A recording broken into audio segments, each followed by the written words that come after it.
Class 7 Social Science Social and Political Life Part Chapter number 11 Struggling for Equality. Here is the last chapter of Social and Political Life. Let's start our topic. 11 chapter है बेटा struggling for equality. हम इस chapter में ये देखेंगे कि किस तरीके से इनइक्वालिटी इंडियन सोसाइटी के अंदर काम कर रही है. और ये मत्स्य संघ एक हम मूवमेंट और या फिर एक ग्रुप की हम बात करेंगे कि किस तरीके से ये इनइक्वालिटी के अगेंस्ट फाइट कर रहे हैं या फिर रिबेल कर रहे हैं. इसके अलावा बेटा हम लोग चैप्टर में लास्ट में देखेंगे कि किस तरीके से कॉन्स्टिट्यूशन ऑफ इंडिया के अंदर इक्वालिटी के रिगार्डिंग प्रोविजंस बनाए गए हैं और किस तरीके से सोसाइटी के साथ हमारा इंडियन कॉन्स्टिट्यूशन भी ग्रो करता है. और इसके अलावा हम लोग ये भी समझने की कोशिश करेंगे कि वो किस तरीके से एक लिविंग डॉक्यूमेंट की तरह काम करता है. तो let's start our chapter. In India, the Constitution of India grants equal status to all. Constitution of India क्या करता है? Constitution of India हर एक इंडियन के लिए या हर एक पर्सन के लिए जो कि इंडिया में रह रहा है उनके लिए एक इक्वल स्टेटस ग्रांट करता है. For example, all citizens are provided the right to vote. हर एक व्यक्ति को, हर एक पर्सन को राइट टू वोट दिया गया है, जिसको आप पॉलिटिकल इक्वालिटी की तरह देख सकते हैं. ठीक है. And thus elect their representatives to form the government. और वो अपने पॉलिटिकल इक्वालिटी या पॉलिटिकल राइट का इस्तेमाल करते हैं और जिसके वजह से वो गवर्नमेंट के अंदर अपने रिप्रेजेंटेटिव्स को इलेक्ट करके भेज सकते हैं. The people are also given an equal status. जो आम जनता है, जो कॉमन पॉपुलेशन है, उसे भी इक्वल स्टेटस दिया गया है in the eyes of the law. यानी कि कानून की नज़रों में हर एक व्यक्ति इक्वल है. ठीक है. चाहे वो रिच है, चाहे वो पुअर है, चाहे वो मेल है या फीमेल है, तो इसे equality before the law word use किया जाता है. It is like equality before the law word use करते हैं इसके लिए. Next is however, despite the constitutional provisions, there exist numerous inequalities in the society. बेटा हम लोग यहाँ पर जो बात कर रहे हैं पॉलिटिकल इक्वालिटीज़ की बात कर रहे हैं कि पॉलिटिकली हमें सबके पास, यानी कि गवर्नमेंट ने सिस्टम का पार्ट बनने के लिए हमें राइट टू वोट दिया है, हमें गवर्नमेंट को फॉर्म करने का पावर दिया है, हमें इक्वालिटी बिफोर द लॉ दी गई है.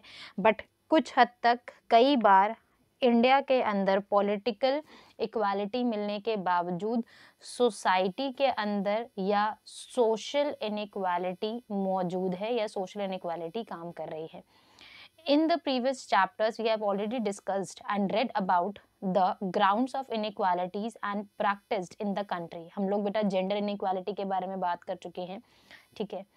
इसके अलावा in this chapter we will recall those grounds. हम उन सभी बेसिस को, या जहाँ पर ग्राउंड्स का मतलब है वो बेसिक रीजंस, या हम उन बेसिक पॉइंट्स के बारे में बात करेंगे जिनके बेसिस पर या जिनके ऊपर सोसाइटी के अंदर इनइक्वालिटी की गई है. इसके अलावा as well as we explore how people have struggled against those inequalities. और हम लोग कई ऐसे ग्रुप्स के बारे में भी बात करेंगे जिन्होंने इन इक्वालिटीज़ के अगेंस्ट स्ट्रगल किया है. और हम लोग मत्स्य संघ के बारे में इस चैप्टर में बात करेंगे. Inequality in India. Inequality in our country is multi-dimensional. It means that the people in India are treated in an unfair manner or various grounds.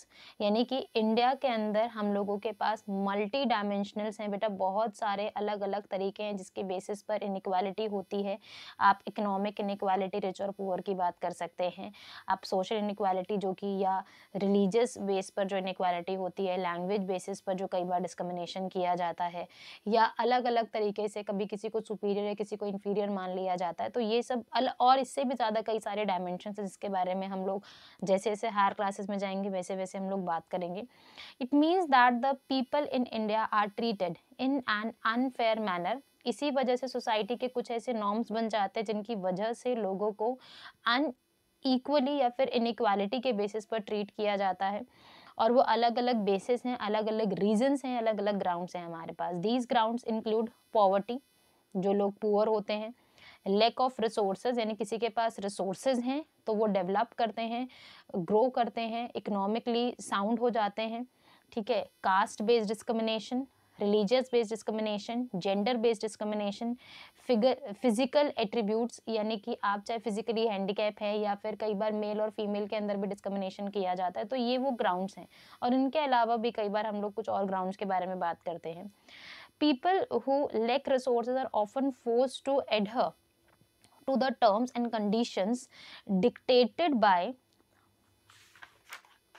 The rich and powerful in the society. हम लोग कई बार ये मान के चलते हैं बेटा देखो जिनके पास रिसोर्सेज नहीं है, जिनके पास काम नहीं है करने के लिए, या जिनके पास खुद का लैंड नहीं है, जैसे फॉर एग्जांपल हम फार्मर्स की बात करते हैं जिनके पास लैंड एज अ रिसोर्स नहीं है उनके पास काम करने के लिए, ठीक है।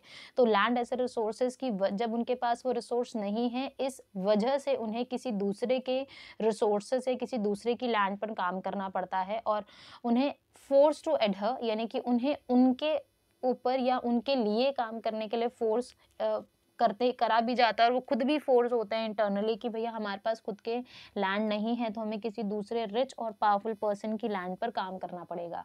For example, as we have studied in the previous chapter, landless labours and the small farmers are often force to like उनको loss of harvest and concrete to their unfair conditions imposed by the traders and the money lenders। जैसे कि आप एक गरीब किसान है या फिर एक ऐसा व्यक्ति है जो कि पढ़ा लिखा नहीं है और उसके पास अपने लैंड नहीं है, तो उनको क्या करना पड़ता है, उनको जो लैंड मनी लेंडर्स है, जो ज़मींदार है या फिर जो ट्रेडर्स हैं या जिनकी ज़मीन पर वो काम कर रहे हैं, ठीक है, उनके अकॉर्डिंगली उन्हीं के थ्रू दी गई कंडीशंस के अंदर काम करना पड़ता है। और कई बार अनफेयर कंडीशंस होती हैं, यानी कि छुट्टियां नहीं मिलती हैं या उनको रेस्ट करने के लिए प्रॉपरली टाइम नहीं मिलता, लाइट नहीं होती कई बार प्रॉपरली काम करने के लिए, ठीक है, वॉशरूम फैसिलिटीज़ नहीं होती या प्रॉपर वेजेस नहीं मिलते, तो कुछ भी तरीके हो सकते हैं उनके साथ अनफेयर मीन्स फॉलो करने के लिए। And Similarly, many women are restricted within the four walls of their homes। और कई बार एक रिस्ट्रिक्शन ये भी है कि भैया फीमेल्स को घर की चार दीवारी में रखने की कोशिश की, यानी कि उनको सिर्फ और सिर्फ हाउस होल्ड वर्क करने के लिए बाउंड कर दिया जाता है, उन्हें घर के बाहर जाकर किसी भी और एक्टिविटी के अंदर एंगेज करने से मना कर दिया जाता है। Their efforts are considered to be as less value than those of their male and counter parts, यानी कि उनके काम को मेल के कंपेयर में बहुत ज़्यादा कम वैल्यू दी जाती है। इसके अलावा sometimes the people are also discriminated on the combined grounds of poverty, lack of resources and social inequality. और कई बार ये सभी फैक्टर्स को मिलाकर भी फोर्स किया जाता है, उनके साथ इनइक्वालिटी की जाती है कि लोग गरीब हैं क्योंकि उनके पास रिसोर्सेज नहीं हैं और क्योंकि वो सोसाइटी के अंदर लोअर कास्ट से आते हैं, तो कई बार ये सारी चीज़ें एक साथ भी मैटर करती हैं किसी के साथ जब डिस्क्रिमिनेशन होता है। तो बेटा इस वीडियो में हम लोग या इस पर्टिकुलर पैराग्राफ में हम लोग ये समझने की कोशिश करते हैं कि आपकी सोसाइटी के अंदर बहुत सारी इनइक्वालिटीज़ प्रैक्टिस की जा रही हैं, लोगों को रिस्ट्रिक्ट किया जाता है कई तरीक़ों से, उन रिस्ट्रिक्शंस को किस तरीके से वो ब्रेक करते हैं, किस तरीके से वो उसके लिए स्ट्रगल कर रहे हैं, और किस तरीके से पॉलिटिकल इक्वालिटी होने के बावजूद सोशल इक्वालिटी लोगों को नहीं मिलती है, और जिसकी वजह से उन्हें कहीं ना कहीं और ज़्यादा प्रॉब्लम फेस करनी पड़ती है, ठीक है। और जिस चीज़ों के बावजूद हमें ये देखना पड़ता है कि किस तरीके से लोगों को एक नेगेटिव इम्पैक्ट इन सब चीज़ों का होता है, और इससे इम्पॉर्टेंट ये है कि किस तरीके से सोशल इनइक्वालिटी को पॉलिटिकल इक्वालिटी देकर ख़त्म करने की कोशिश की जा रही है बाय द इंडियन गवर्नमेंट। हम इन सब चीज़ों के बारे में भी पढ़ेंगे, तो will discuss about the same in the next video.